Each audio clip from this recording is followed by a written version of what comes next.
Have you ever thought about how rules and restrictions shape our lives?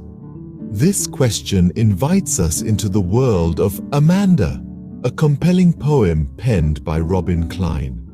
These verses take us through a journey of a young girl's mind as she navigates through the constrictions of her everyday life.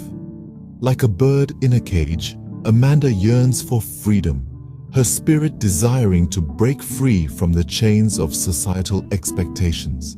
The main themes of this poem, rebellion, freedom, and the struggle between imagination and reality, are not just applicable to Amanda, but to each one of us.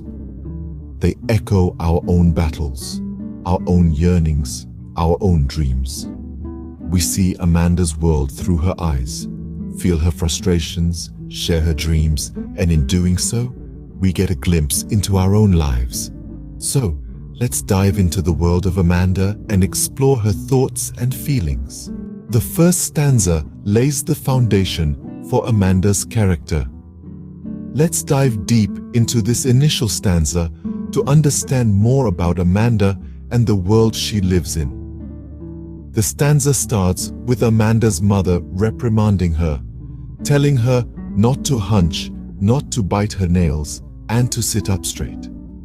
Now, these may sound like typical parental instructions, but they're more than that. These are the societal expectations that are being imposed on Amanda, even at such a young age. She's expected to conform to the societal norms of how a young lady should behave, even down to her posture. The phrase, "Amanda, did you finish your homework?" is not just a question, it's a demand. It's a reminder that she's expected to be diligent, attentive, and responsible. It's a manifestation of the pressure that society puts on children to excel academically, often at the expense of their childhood. The line, "Amanda, don't eat that chocolate, you're already too fat," is a particularly harsh critique. It's not just about the chocolate or her weight. It's about body image, about societal standards of beauty that girls are expected to adhere to from a young age. The societal pressure to look a certain way can be overwhelming, and we see that pressure being put on Amanda here. Finally, the instruction, "Amanda, don't slouch, sit up straight," is symbolic of the constant scrutiny Amanda is under. It's a visual representation of the societal expectation for girls to always be presentable and proper, to always be on display. So, what we see in this first stanza is a series of reprimands that are more than just parental guidance. They are a reflection of the societal expectations placed on Amanda. These expectations and pressures are significant as they shape Amanda's perception of herself and her place in the world. This stanza is a powerful commentary on the societal pressures that children, particularly girls, face from a young age. Amanda, a young girl, is already grappling with the weight of the world's expectations. The second stanza takes us into Amanda's imaginative world. As we delve deeper into the poem, we find Amanda slipping into a realm of fantasy, a place where she can escape the constant admonishments and live freely. This stanza is a vivid portrayal of Amanda's yearning for freedom and her desire to break free from the shackles of her mundane life. In her mind's eye, Amanda imagines herself as a mermaid, dwelling in the green sea. The use of the word green here is significant.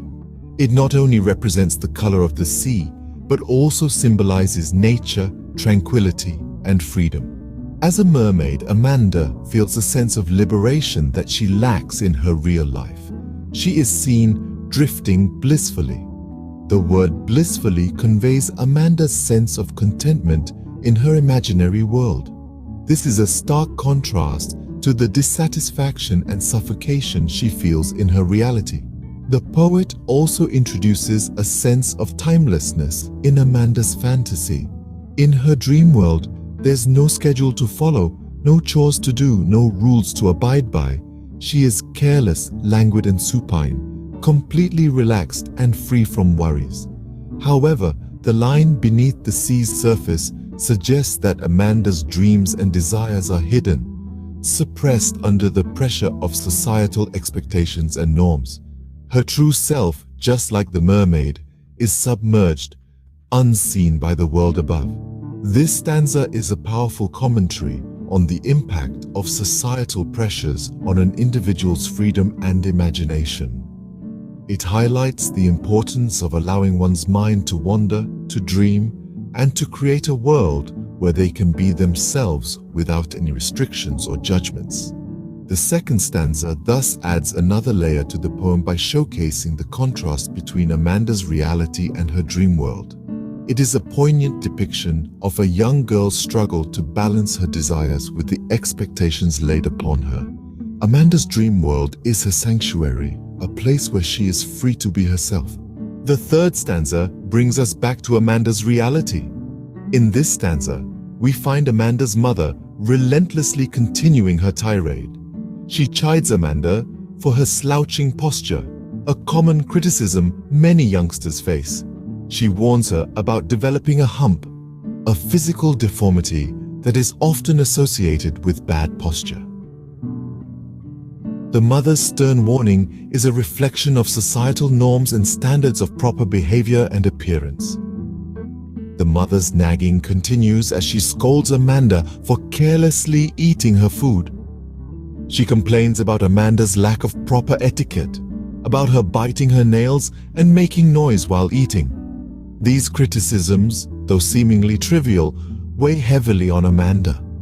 They are constant reminders of her perceived inadequacies, and they chip away at her self-esteem bit by bit. However, it's important to note that the mother's reprimands, while harsh, are likely driven by her concern for Amanda's well-being. She wants Amanda to grow into a well-adjusted individual, someone who conforms to societal norms and expectations. But in her pursuit of this, she fails to understand the impact of her constant nagging on Amanda's psyche. The repetition of these criticisms throughout the poem serves to emphasize the relentless pressure that Amanda faces. It's like a drumbeat, constant and unending, that echoes in her ears. This repetition also mirrors the monotony of Amanda's life, a life that is governed by rules and admonishments. In this stanza, we see a clear contrast between Amanda's dream world and her reality. While her dreams are filled with freedom and adventure, her reality is filled with criticism and reprimands. This stark contrast serves to highlight the extent of Amanda's longing for escape, her desire to break free from the shackles of her mundane existence. In essence, this stanza paints a vivid picture of Amanda's life, a life where she is constantly reminded of her perceived flaws, and where every mistake is met with criticism. This constant reminder pushes her further and further into her dream world, a place where she can finally be free. Amanda is constantly reminded of her perceived flaws, further pushing her into her dream world. The final stanza of the poem is a culmination of Amanda's longing for freedom. Here, Amanda escapes into a dream world where she imagines herself as a mermaid. It isn't just a whimsical daydream. This specific imagery of the mermaid holds deep significance. It symbolizes Amanda's desire to break free from the constraints of her reality. The mermaid is a creature of the sea, unrestricted by societal norms and expectations. She is free to swim and explore the vast, open ocean, free from rules, free from orders, free from any form of confinement. This is a stark contrast to Amanda's reality, where she constantly finds herself being scolded and reprimanded for her behavior. Amanda's dream of becoming a mermaid is a metaphorical representation of her yearning for liberation. She wants to be like the mermaid, uninhibited and spontaneous, not bound by societal norms, not dictated by do's and don'ts. The mermaid for Amanda is a symbol of absolute freedom. But it's not just about physical freedom.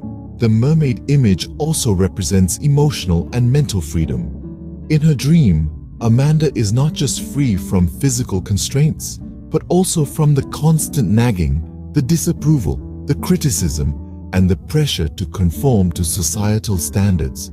The fourth stanza, therefore, is a powerful depiction of Amanda's innermost desires. It encapsulates her longing to break free, to be her true self, to live a life of her own choosing.